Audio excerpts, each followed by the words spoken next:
மறக்காம இந்த சேனலை சப்ஸ்கிரைப் பண்ணுங்க, பக்கத்தில் இருக்கிற பெல் பட்டனை கிளிக் பண்ணுங்க.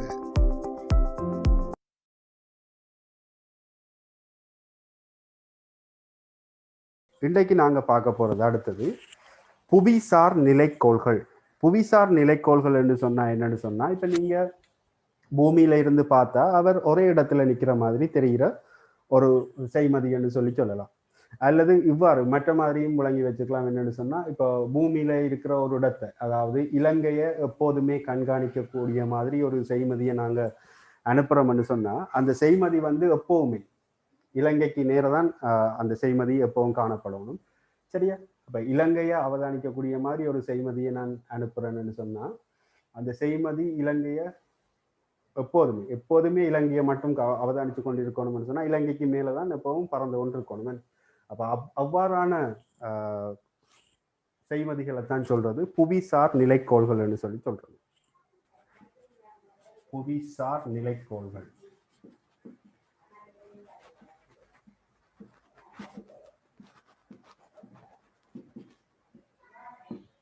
அப்ப குறித்த ஒரு நாட்டை மட்டும் அல்லது குறித்த ஒரு பிரதேசத்தை மட்டும் எப்பவுமே அவதானித்து கொண்டிருக்கக்கூடிய மாதிரி செலுத்தப்படுற அந்த கோள்கள். அப்ப இங்க இதுதான் பூமி என்று சொன்னா, இதுல எங்கட இலங்கை இருக்கு. ஸோ இலங்கையை எப்பவுமே அவதானித்து கொண்டிருக்கக்கூடிய மாதிரி அனுப்பப்படுற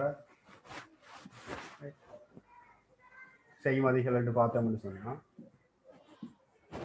இலங்கைக்கு நேரம் தான் இவைகள் எப்பவுமே பறந்து கொண்டு இருக்க வேண்டும். சரியா? இப்படி பறந்து கொண்டு இருக்கிறேன்னு எப்பவுமே இலங்கைக்கு நேரம் தான் இருக்கணும்னு சொன்னா, இப்ப இந்த செய்மதிகளினுடைய அலைவு காலம், சுற்றல் காலமும் இந்த பூமியினது சுற்றல் காலமும் கட்டாயம் என்னவா இருக்கணும்னு சொன்னா, ஒரே பெருமானமா இருந்தா தான் என்ன நடக்கும்னு சொன்னா, இவை இந்த நேரத்தோட இவை இப்ப பூமி வந்து சுற்றி கொண்டிருக்க போகுது. ஸோ பூமி சுற்றுற நேரம் அதுக்கு ஏற்ற மாதிரி செய்மதியும் போனாத்தான் எங்களுக்கு என்ன நடக்கும்னு சொன்னா, இலங்கைக்கு நேரம் எப்போதும் இவர் காணப்படக்கூடிய மாதிரி இருக்கு. அதே மாதிரி பூமியினது அந்த சுழற்சி திசையும் செய்மதியினுடைய சுழற்சி திசையும் ஒரே திசையில இருந்தால்தான் எப்பவுமே இந்த அந்த குறித்த ஒரு இடத்துக்கு நேர பறக்க முடியும். யோசிச்சு பாருங்க, பூமி வந்து இந்த பக்கம் சுத்த, செய்மதி அதுக்கு எதிரான பக்கத்துல சுத்தமா இருந்தா ரெண்டுமே விலத்தி போகக்கூடிய சந்தர்ப்பம் தான் காணப்படுமே தவிர எங்களுக்கு ஒரே பிரதேசத்துக்கு மேலேயே நிற்கக்கூடிய மாதிரி அமையாது. அப்போ ஒரே பிரதேசத்துக்கு மேலே நிற்கணும்னு சொன்னால் ரெண்டு சுற்றல் திசையும் வந்து ஒரே திசையில இருக்கும். அப்ப இங்க சுற்றல் காலம்,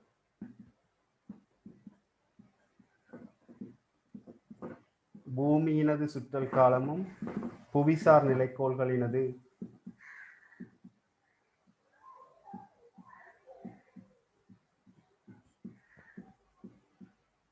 சுற்றல் காலமும் கட்டாயம் சமனாகத்தான் இருக்கணும். அப்போ பூமியினது சுற்றல் காலம் உங்களுக்கு தெரியும் 24 மணித்தியாலங்கள்.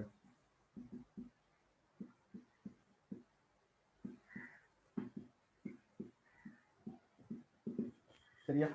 இது உங்களுக்கு கட்டாயம் தெரிஞ்சிருக்க வேண்டிய விஷயம். என்னன்னு சொன்னா, இப்ப எஸ்ஏ கேள்விகளை இவ்வாறான கேள்விகள் தான் கூடுதலாக கேட்கிறாங்க.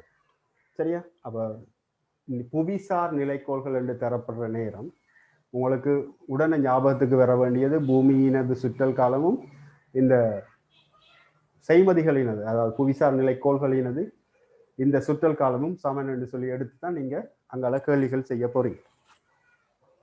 உபகோள் என்றதும் புவிசார் நிலைக்கோள் என்றதும் ஒன்று சொல்லி சில பேருக்கு டவுட் இருக்கும். சரியா? ரெண்டும் வேற வேற. பூமியினது உபகோள் ஒன்று பார்த்தோம்னு சொன்னா சந்திரன். சரியா? சந்திரனது சுற்றல் காலம் வேற, அதனுடைய சுற்றல் காலம் வேற. அப்போ உபகோள் என்றதும் புவிசார் நிலைக்கோள்கள் என்றதும் அர்த்தம் வேற. சரியா? புவிசார் நிலைக்கோள்கள் என்று சொன்னா எப்பவுமே பூமிக்கு, அதாவது பூமியில இருக்கிற ஏதாவது ஒரு பிரதேசத்தை அவதானிக்கக்கூடிய மாதிரி ஏவி விடப்பட்ட அந்த செய்மதிகளை தான் சொல்றது புவிசார் நிலைக்கோள்கள். அவை எப்பவுமே குறித்த ஒரு பிரதேசத்துக்கு மேலதான் பறந்து கொண்டு இருக்கும். அப்ப பூமியினது சுற்றல் காலமும் இந்த புவிசார் நிலைக்கோள்களினது சுற்றல் காலமும் சம பெருமானம் உடையவை. அப்போ பூமியினது சுற்றல் காலம் உங்களுக்கு தெரியும், பூமி வந்து தன்னைத்தானே சுற்றுறதுக்கு எடுக்கிற காலம் வந்து 24 மணித்தியாலம். அப்போ இது நாள் கணக்கில் சொல்லுவோமா இருந்தால் ஒரு நாள் பூமியினது சுற்றல் காலம் வந்து மணித்தியாலத்தில் சொன்னால் 24 மணித்தியாலம், நாள் கணக்கில் சொன்னால் ஒரு நாளாக காணப்படும். சில கேள்விகளை நாலெண்டும் கேள்வியில் தருவாங்க. ஸோ நாங்கள் எங்களுக்கு அப்படியும் பாதிக்க தெரியணும். சரி, அப்போ புவிசார் நிலைக்கோள்கள் என்று சொன்னால் வடிவாக விளங்கி வச்சிருங்க. பூமியில் இருக்கிற ஏதாவது ஒரு பிரதேசத்தை எப்போதுமே அவதானிக்கக்கூடிய மாதிரி ஏவிவிடப்பட்ட அந்த செய்மதிகள் அவைகள் வந்து எப்போவுமே பூமியினது சுற்றல் காலத்துக்கு சமனான சுற்றல் காலத்தையுடைய சுற்றல் காலத்தை கொண்டு இயங்கி கொண்டிருக்கவை. மற்றது புவிசார் நிலைக்கோள்களாக இருக்கணும்னு சொன்னால் கொண்டிருக்க வேண்டிய நிபந்தனைகள் என்னன்னு சொன்னால் பூமியினது சுற்றல் திசையும் இதனுடைய சுற்றல் திசையும் ஒரே திசையில் இருக்கணும். என்ன சுற்றல் போக்கும் வந்து ஒரே திசையில் இருக்கணும். அதே மாதிரி பூமியினது சுற்றல் காலமும் செய்மதிகளினது இந்த புவிசார் நிலைக்கோள்களினது சுற்றல் காலமும் வந்து சம பெருமானமாக இருக்கணும். இது ஏற்கனவே பழைய கேள்விகளில் கேட்டிருக்கிறாங்க. நிறைய கேள்விகள் ராயல் காலேஜ் பேப்பர்ஸ்லையும் மற்றது ஃபீல்ட் ஒர்க் சென்டர் பேப்பர்ஸ்லையும் இவ்வாறான கேள்விகள் கேட்டிருக்கிறாங்க. சரியா, கடைசி பகுதிக்கு வந்துட்டோம். கப்பல் வேகம், கப்பல் வேகம் அல்லது தப்பு வேகம் என்று சொல்லி சொல்லுவோம். இங்கிலீஷ்ல எஸ்கேப் வெலாசிட்டின்னு சொல்லி சொல்லுவோம். சரியா, கப்பல் வேகம் அல்லது தப்பு வேகம் என்று சொல்லி தருவாங்க. இங்கிலீஷில் சொன்னோம்னு சொன்னால் எஸ்கேப் வெலாசிட்டி. ஸோ அப்படின்னு சொன்னால் என்னன்னு சொன்னால், இப்போ ஈர்ப்பு புலத்தை விட்டு ஒரு திணிவை வந்து நாங்கள் அப்புறப்படுத்த போகிறோம்னு சொன்னோம். ஈர்ப்பு புலத்தை விட்டு வெளியில் கொண்டு போக போகிறோம்னு சொன்னால் அந்த கொண்டு போகக்கூடிய மாதிரி நான் எறியக்கூடிய இழிவு வேகம் தான் அந்த தப்பு வேகமாக இருக்கும். இப்போ பூமியினுடைய மேற்பரப்பில் இருந்து ஒரு திணிவு எம்மை வந்து நான் எறிய போகிறேன். இந்த எறிய போகிற இந்த திணிவு வந்து ஈர்ப்பு புலத்தை தாண்டி வெளியில் போகணுமா இருந்தால் அது கொண்டிருக்க வேண்டிய இழிவு வேகம் என்று சொல்லி சொல்லலாம். யூஇ என்றது அந்த வேகம் என்று சொன்னால், அப்போ உங்களுக்கு தெரியும் ஈர்ப்பு புலம் எங்கே பூச்சியமாகும் என்று சொன்னால் முடிவிலியில் தான் ஈர்ப்பழுத்தம் பூச்சியம் என்று பார்த்தனாங்க. அப்போ நான் என்ன செய்ய போகிறேன்னு சொன்னால் பூமியினுடைய மேற்பரப்பில் இருக்கிற இந்த எம் என்ற திணிவை வந்து நான் இப்போ முடிவிலி தூரத்துக்கு கொண்டு போக போகிறேன். சரியா, அப்போ தப்பு வேகம்னு சொன்னால் என்னன்னு சொன்னால் ஈர்ப்பு புலத்தை விட்டு வெளியேறக்கூடியவாறு பூமியினுடைய மேற்பரப்பில் இருந்தோ அல்லது ஈர்ப்பு புலத்தில் இருந்து எறிய வேண்டிய இழிவு வேகம் தான் என்னவா இருக்க போகுதுன்னு சொன்னால் தப்பு வேகமாக இருக்க போகுது. அப்போ இதில் நான் பார்ப்போம், பூமியினுடைய மேற்பரப்பில் இருக்கிற ஒரு திணிவை வந்து நான் இப்போ முடிவிலி தூரத்துக்கு கொண்டு போக போகிறேன். அப்போ கொண்டு போகிறதுக்கு எனக்கு என்ன வேகத்தில் எறிஞ்சால் இவர் முடிவிலி தூரத்துக்கு போவார்ன்னு சொல்லி கண்டுபிடிச்சோம்னு சொன்னால் அதுதான் இந்த தப்பு வேகமாக இருக்கும். அப்போ எனக்கு இதில் என்ன செய்யலாம்னு சொன்னால் ஆரம்பத்தில் இருந்த மொத்த சக்தியையும் இறுதியில் இருக்க போகிற மொத்த சக்தியையும் சமப்படுத்துறதன் மூலம் நான் என்ன செய்யலாம்னு சொன்னால் இந்த தப்பு வேகத்தை கணிக்கக்கூடிய மாதிரி இருக்கும். அப்போ சக்தி காப்பு பாய்வு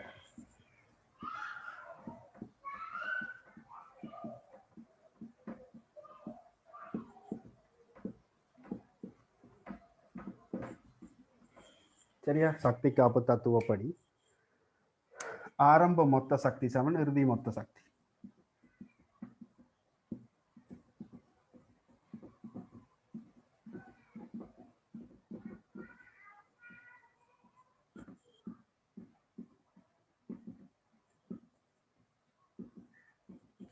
ஆரம்பத்தில் இருந்த மொத்த சக்தின்னு சொன்னா பூமியினுடைய மேற்பரப்புல இருக்கிற நேரம் இவர் வந்து ஆரம்பத்துல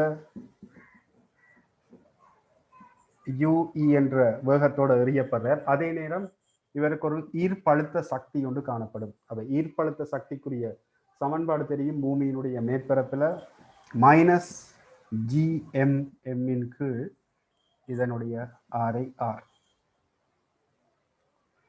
சரியா, வழியாக்காம நீங்க ஆரம்ப மொத்த சக்தி எழுதும் போது இதுக்கு ஒரு ஆரம்ப ரியல் வேகம் இருக்க போது இவருக்கு ஒரு வேகத்தை கொடுத்து தான் எறிகிறோம். அதே மாதிரி பூமியினுடைய மேற்பரப்புல இருக்குன்னு சொன்னா இவருக்கு கட்டாயம் ஒரு ஈர்ப்பழுத்த சக்தி ஒன்று காணப்பட போகுது.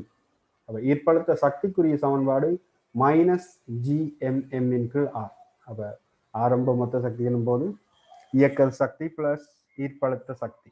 அப்போ அந்த ப்ளஸ் என்று வரும்போது இங்கே இதில் பெருமானம் வந்து minus. So minus into plus minus என்று வந்துடும். சரியா? அது சமன் முடிவிலியில் இறுதி மொத்த சக்தி வந்து பூஜ்ஜியமாக போகுது. அப்போ இங்கே போய் ஓய்வடைகிற மாதிரி இருக்கிறதும் அதே மாதிரி ஈர்ப்பழுத்த சக்தி முடிவிலியில் பூஜ்ஜியமாக ஆயிடும். ஆகவே இறுதியில் முடிவிலி தூரத்தில் இறுதி மொத்த சக்தி வந்து பூஜ்ஜியமாக போயிடும். அப்போ இதில் இருந்து எங்களுக்கான தேவை வந்து இந்த தப்பு வேகத்துக்கான தொடர்பு. அப்போ ரெண்டிலையும் ரெண்டு சமன்பாடு இந்த தொடர்புகளையும் ஸ்மால் எம் இருக்குது, ஸ்மால் எம் இல்லாமல் போயிடும். ஆகவே யூஇ வர்க்கம் சமன் இந்த ரெண்டு போய் குறுக்கு பெருக்கம் பண்ண போது 2gm கீழ் ஆர். இப்போ இந்த பூமியினுடைய மேற்பரப்பில் இருக்கிற ஈர்ப்பு புல செறிவுக்கான தொடர்பு பார்த்தோம்னு சொன்னால் gm கீழ் ஆர் வர்க்கம். அப்போ நான் இந்த தப்பு வேகத்தை ஜி சார்பாக, அதாவது ஈர்ப்பு புல செறிவு சார்பாக நான் எழுதலாம். அப்போ இதில் பாருங்க 2gm கீழ் ஆர். அப்போ இங்கே gm கீழ் ஆர் எனக்கு தேவைன்னு சொன்னால் ஒரு ஆரை குறுக்கு பெருக்கம் பண்ணால் இங்கே gm கீழ் ஆர் மிச்சமாக இருக்க போகுது. அப்போ இந்த gm கீழ் ஆருக்கு பதிலாக நான் இப்போ ஸ்மால் ஜிஆரை பிரதியிடக்கூடிய மாதிரி இருக்கும். ஆகவே தப்பல் வேகம் யூஇ வர்க்கம் சமன் 2gr. ஆகவே தப்பல் வேகத்துக்கான தொடர்பு எனக்கு கிடைக்க போகுது வர்க்க மூலம் 2gr. அப்போ நீங்கள் இதுலையும் கொடுக்கலாம். என்ன யூஇ சமன் ரூட் ஆஃப் 2gm கீழ் ஆர் என்ற தொடர்பிலையும் கொடுக்கலாம், அல்லது நீங்கள் எவ்வாறும் கொடுக்கலாம். அப்போ இங்கே தப்பல் வேகம் எண்ணத்தில் தங்கி இருக்கேன் இங்கேயும் பார்த்தோம்னு சொன்னால் ரைட். இப்போ இதில் குறித்த ஒரு அப்போ இங்கே பூமி என்று சொன்னோம்னு சொன்னால் ஆரை மற்றது.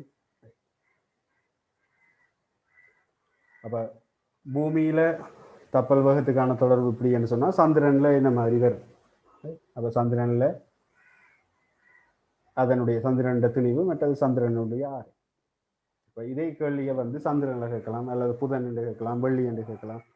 சரி, அப்போ எங்களுக்கு இந்த நிறுவல் எப்படி செய்கிறேன்னு சொல்லி தெரிஞ்சிருந்தால் இதே பிரயோகம் தான் நாங்கள் என்ன செய்ய போகிறோம் மற்ற மற்ற கோள்களுக்கும் செய்ய போகிறோம். அப்போ ஒரு எஸ்ஏ கேள்வியில் கேட்குறாங்கன்னு சொன்னால் நீங்கள் ஆரம்பத்திலிருந்து இப்படியே ஸ்டெப் பை ஸ்டெப்பாக செய்து கொண்டு போகணும். சரி, அப்போ நேரடியாக இங்கே எதுவுமே நீங்கள் பாவிக்க வேண்டிய அவசியம் வராது. எஸ்ஏ கொஷனை பொறுத்த வரைக்கும் நீங்கள் தொடர்ச்சியாக என்ன செய்யணும்னா ஸ்டெப் பை ஸ்டெப்பாக இங்கே இருந்து போகணும். சக்தி காப்பு தத்துவத்திலிருந்து ஆரம்பித்து இங்கே போய் முடிக்கும். வேணுமென்னு சொன்னால் நீங்கள் எம்சிக்யூக்கு இந்த தொடர்புகளை வேணுமெண்டா நீங்கள் ப்ராக்டிஸ் பண்ணி வச்சுக்கொள்ளுங்க. என்னென்ன மாதிரி வரும் தப்பல் வேகத்துக்கு அப்படின்னு சொல்லி நீங்கள் ப்ராக்டிஸ் பண்ணி வச்சுருக்கலாம். சரியா? அப்போ தப்பல் வேகம் என்று சொன்னால் இதுதான். ஈர்ப்பு புலத்தை விட்டு ஒரு பொருள் வந்து ஒரு திணிவு வந்து வெளியேறணும்னு சொன்னால் அந்த திணிவு வந்து எறியப்பட வேண்டிய இழிவு வேகம்தான் எஸ்கேப் வெலோசிட்டியாக காணப்படும். இந்த வேகத்தை விட குறைவான வேகத்தில் எறிஞ்சால் இவர் கடைசி வரைக்கும் ஈர்ப்பு புலத்தை விட்டு தப்பிச்சு வெளியில போக மாட்டேன். மினிமம் எனக்கு இவ்வளவு எந்த வேகத்தோட எறிஞ்சா தான் ஈர்ப்பு புலத்தை விட்டு வெளியில போவேன். இந்த வேகத்தை விட கூட எறிஞ்சாலும் இவர் என்ன செய்ய வேண்டாம், ஈர்ப்பு புலத்தை விட்டு வெளியில தப்பிச்சு போகக்கூடிய சந்தர்ப்பங்கள் இருக்கு.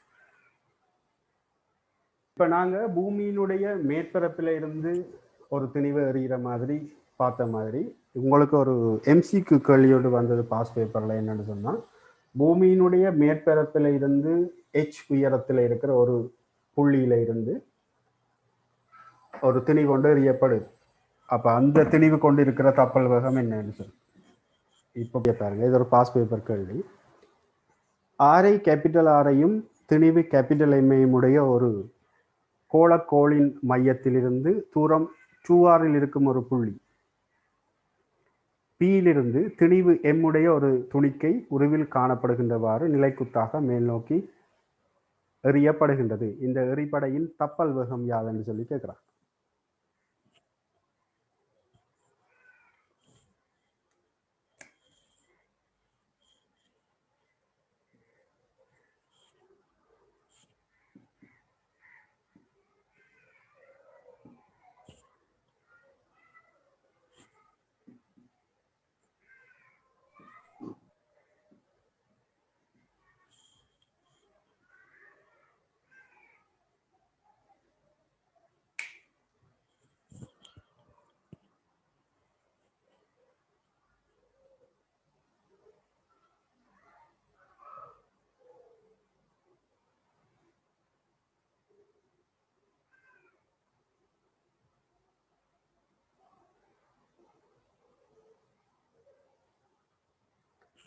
ஓகே, இப்போ இந்த புள்ளி Pல இருந்து எம் திணிவு எறியப்படுதுன்னா இதனுடைய தப்பல் வேகம் யாருன்னு சொல்லி கேட்குறாங்க. அப்போ நாங்கள் அங்கே மேற்பரப்பில் இருந்து முடிவிலி தூரத்துக்கு கொண்டு போகிற மாதிரி இதே மாதிரி இங்கே P என்ற புள்ளியிலிருந்து முடிவிலி தூரத்துக்கு கொண்டு போகும். அப்போ இங்கே சக்திக்கு அப்போ பாவிக்கும். சக்திக்கு அப்போ பாவிச்சா ஆரம்ப மொத்த சக்தி சமன் இறுதி மொத்த சக்தி. ஆரம்பத்தில் இருந்த மொத்த சக்தி என்று பார்த்தோம்னு சொன்னால் ஹாஃப் இயக்க சக்தி ஹாஃப் எம் யூஇ வர்க்கம். ஈர்ப்பழுத்த சக்தி என்று பார்த்தா மைனஸ் ஜிஎம்எம்மின் கீழ் இந்த ரெண்டு திணிவுகளுக்கு இடைப்பட்ட தூரம் 2r சமன் மொத்த சக்தி முடிவிலிக்கு கொண்டு போகிறோம் 0. அப்போ இதில் சமப்படுத்தினா எனக்கு யூஇ வர்க்கம் சமன் இந்த ரெண்டு இல்லாமல் போயிடும் ஜிஎம்மின் கீழ் ஆர். ஆகவே யூஇ சமன் வர்க்க மூலத்துக்குள்ள ஜிஎம்மின் கீழ் ஆர் என்ற தொடர்பு எனக்கு கிடைக்கப்படும். இதில் சுருக்கக்கூடியதை பாருங்கள், எம்எம் வெட்டுப்பற்றும் அதே மாதிரி இங்கே அரை இருக்குது, இங்கேயும் அரை இருக்குது, அரை வெட்டுப்பற்றும்.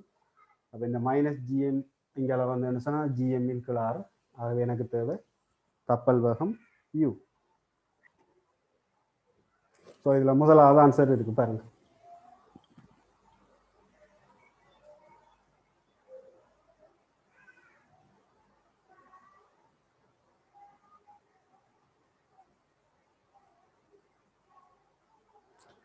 ஓகே, அடுத்தது அதே மாதிரி 26வது கேள்வியை பாருங்க.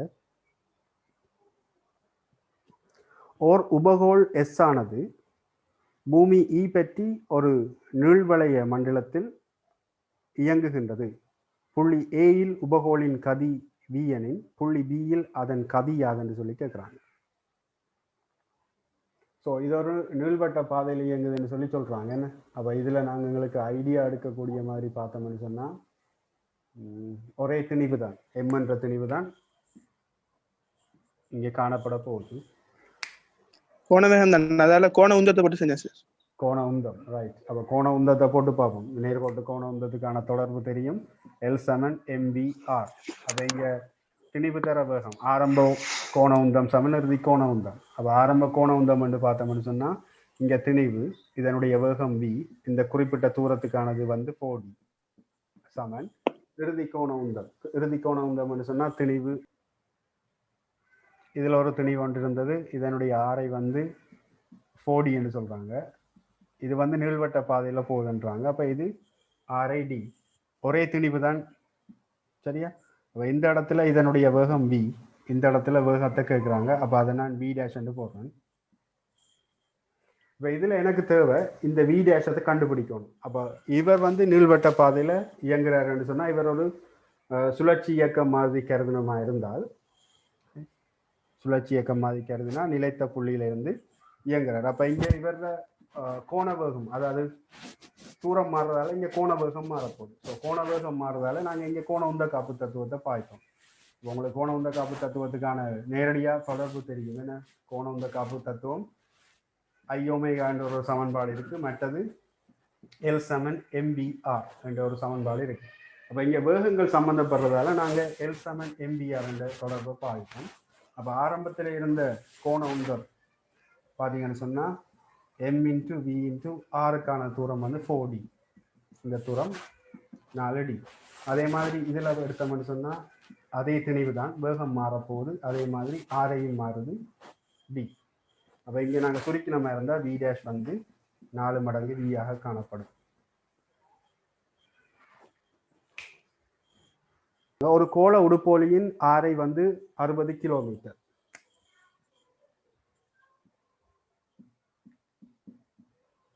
அதே மாதிரி அதன் மேற்பரப்பின் மீது ஈர்வையிலான ஆர்முடுகள் 3 மீட்டர் செகண்ட் -2. ஜி தாராங்க 3 மீட்டர் செகண்ட் -2. உடுப்போலியின் மேற்பரப்பில் தப்பல் வேகம் யாது? அப்போ இது எம்சிக்யூ தானே. அப்போ உங்களுக்கு தப்பல் வேகத்துக்கான தொடர்பு நீங்கள் ஈஸியாக ஞாபகம் வச்சிருப்பீங்க, u சமன் √2gr என்று சொல்லி. மேற்பரப்பில் இருக்கிறதால எங்களுக்கு நேரடியாக பாவிக்கக்கூடிய மாதிரி இருக்குமே. தப்பல் வேகம் சமன் 2gr. அப்போ இங்கே எனக்கு இதில் கவனிக்கணும், ஜி வந்து மீட்டர் செகண்ட் மைனஸ் 2ல் தந்துக்கிறாங்க, ஆனால் ஆரை வந்து கிலோமீட்டரில் இருக்குது. அப்போ சில பேர் அவசரத்தில் என்ன செய்கிறாங்க, ரைட், சந்தோஷத்தில் என்ன எவ்வளவு சின்ன கேள்வி வந்திருக்கேன்ற சந்தோஷத்தில் 3×6 = 18 தர 2 360 பெருக்கி போட்டு செய்துட்டு வந்துடுவீங்க. சரியா? அப்போ என்னதான் சின்ன கேள்வி தாராங்கன்னு சொன்னால் சின்ன கேள்வியிலேயும் ஏதோ ஒரு சிக்கல் இருக்குன்னு சொல்லி உங்களுக்கு தெரியும். அப்போ இதில் 60 கிலோமீட்டர், இங்கே 3 மீட்டர் செகண்ட் மைனஸ் 2. அப்போ ஜிக்கு பதிலாக 3 போடுவீங்களா இருந்தால் ஆரையை வந்து நீங்கள் என்ன செய்யணும், மீட்டருக்கு மாற்றணும். அப்போ கிலோமீட்டரை மீட்டராக மாற்றுறதுக்கு 1000ஆல் பெருக்கணும். இப்போ பெருக்கினமா இருந்தால் 1 2 3 4 ரெண்டு சொன்னால் 10 4 வெளியில் வந்தால் 100. 600 மீட்டர். இங்கே 3 2 6 6 6 36 6. So 600 meter second minus 1. Meter second minus 1 இருக்க போது இந்த தப்பல் வேகம். சரியா? சுருக்கினமா இருந்தால் எங்களுக்கு தப்பல் வேகம் வந்து 600 மீட்டர் செகண்ட் மைனஸ் 1 இங்கே எனக்கு வரும்.